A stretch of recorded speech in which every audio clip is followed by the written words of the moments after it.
What if the person you love has only 6 months left and you don't even realize it? It's a chilling thought, one most people push away. After all, no one wants to believe that their parent, their spouse, or their lifelong friend might be nearing the end, especially when they're still smiling, still talking, still sitting at the table every morning. But the truth is, death in old age rarely arrives without warning. The body, the spirit, and even the mind often whisper their goodbyes long before the final moment comes. The problem is, those whispers are quiet. So quiet, most families don't hear them until it's too late to do anything but look back. Too late to ask the questions that matter. Too late to say the things you thought you had time to say. Too late to make peace, to take the photo, to just sit and be present in a way you never thought would one day become a goodbye. In this video, I'm going to walk you through 5 critical signs that often appear in the final 6 months of an elderly person's life. These aren't vague symptoms. They're specific physical, emotional, and spiritual changes that many people overlook or misinterpret until the moment they wish they hadn't. And this isn't meant to scare you. It's meant to prepare you.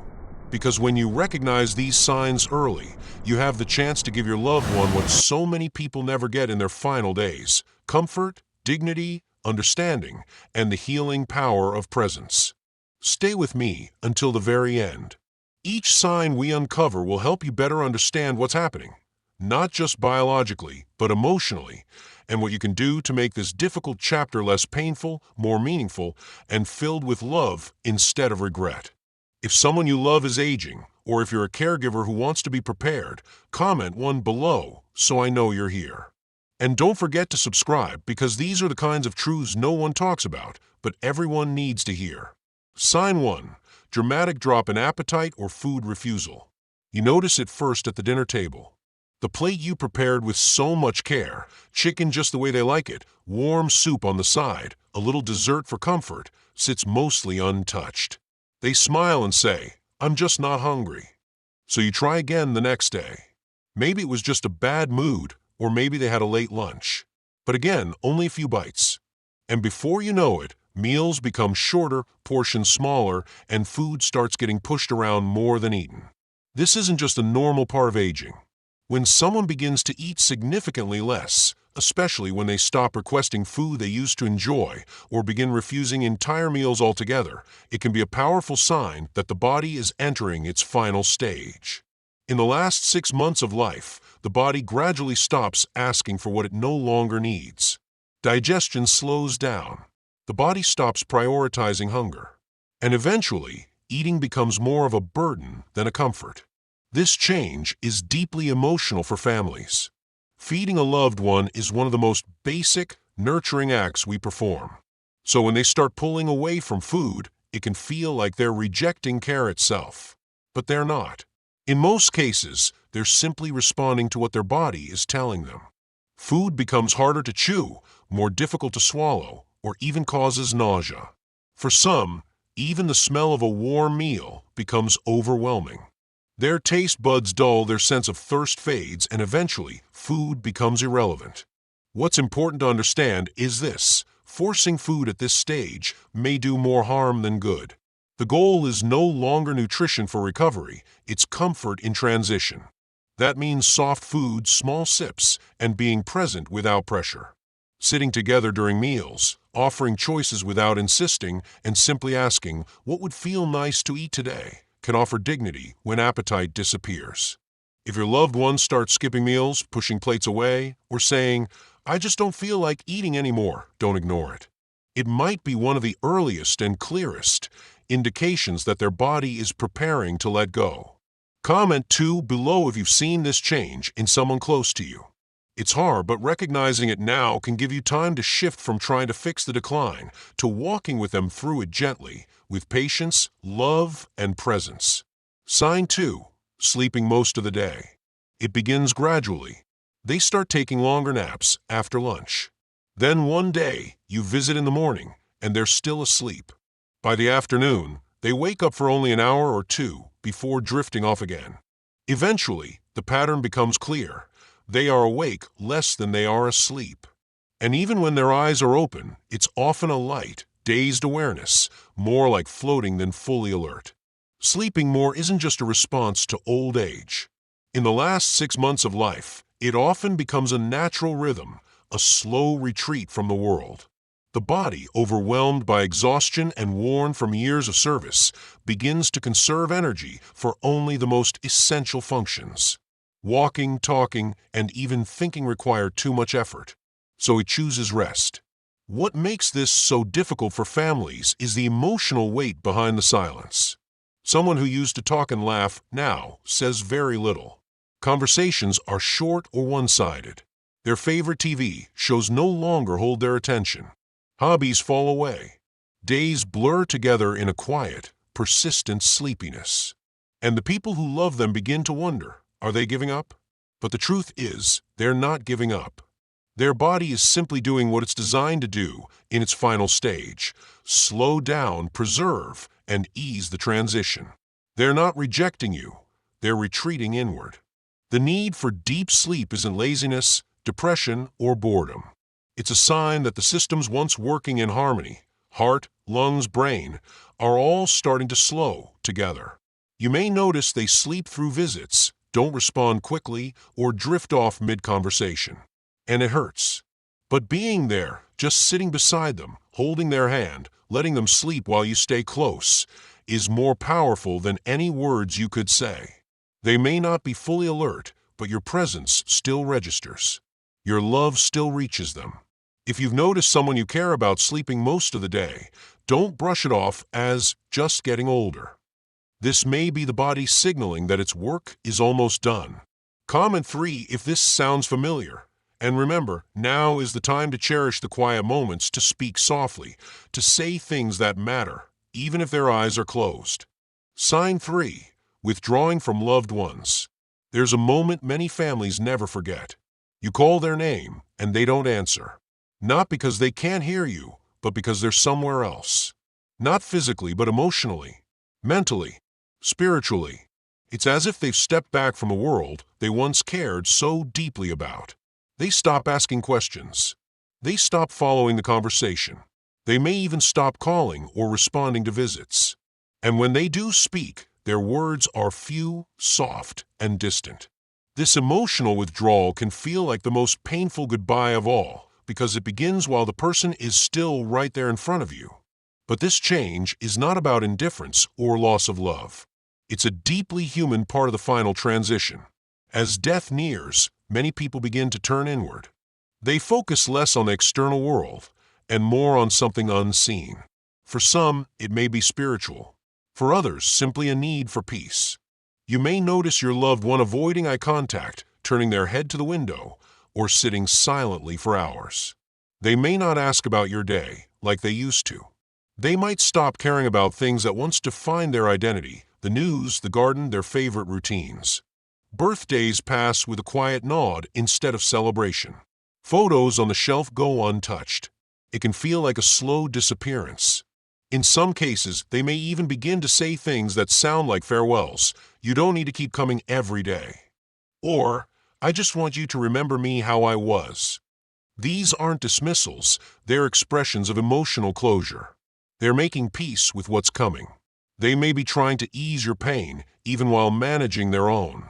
As hard as it is to witness, this withdrawal is not something to fix. Don't force them into conversations or activities.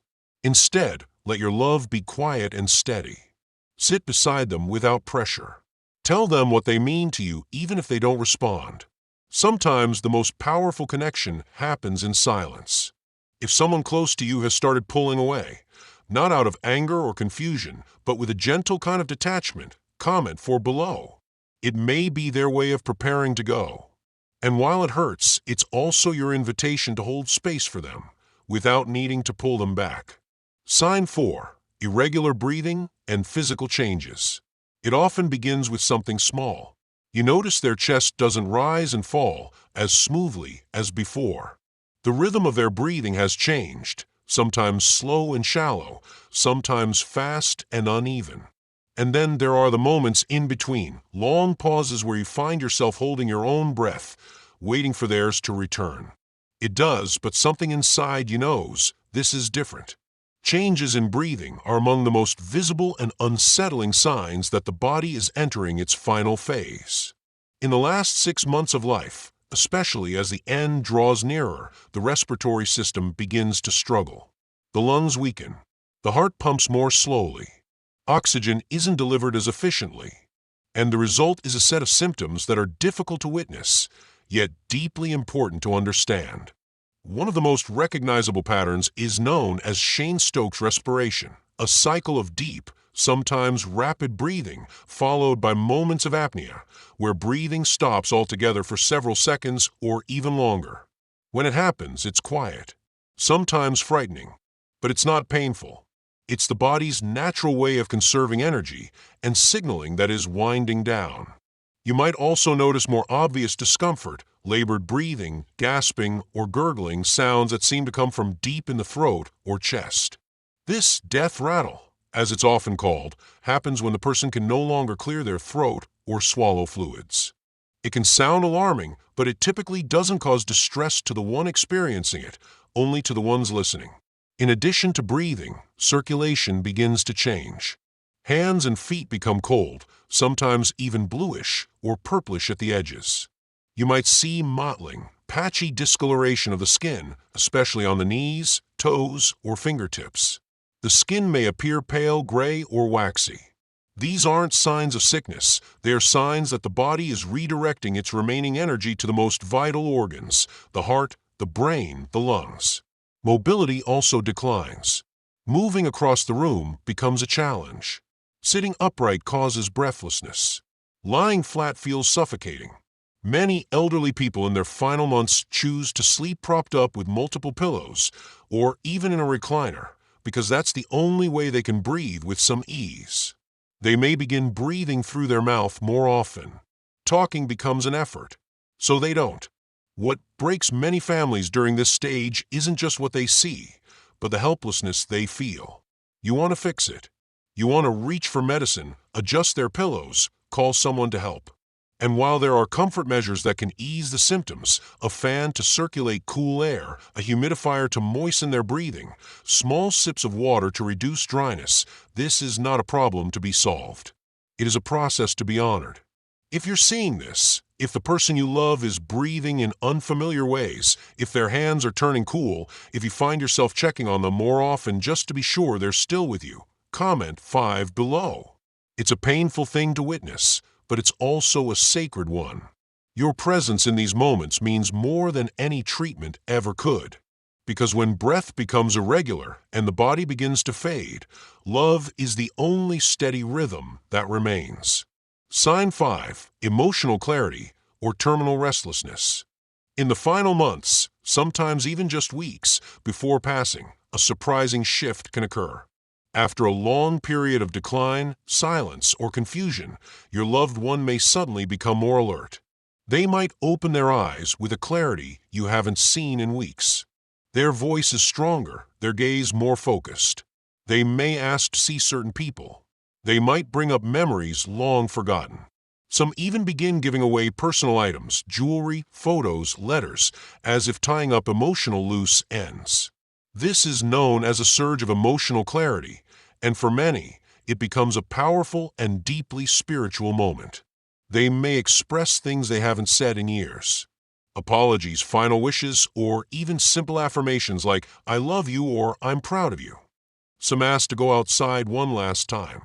Others want their favorite song playing or their favorite person nearby. It can feel like a miracle, a return. And in a way, it is.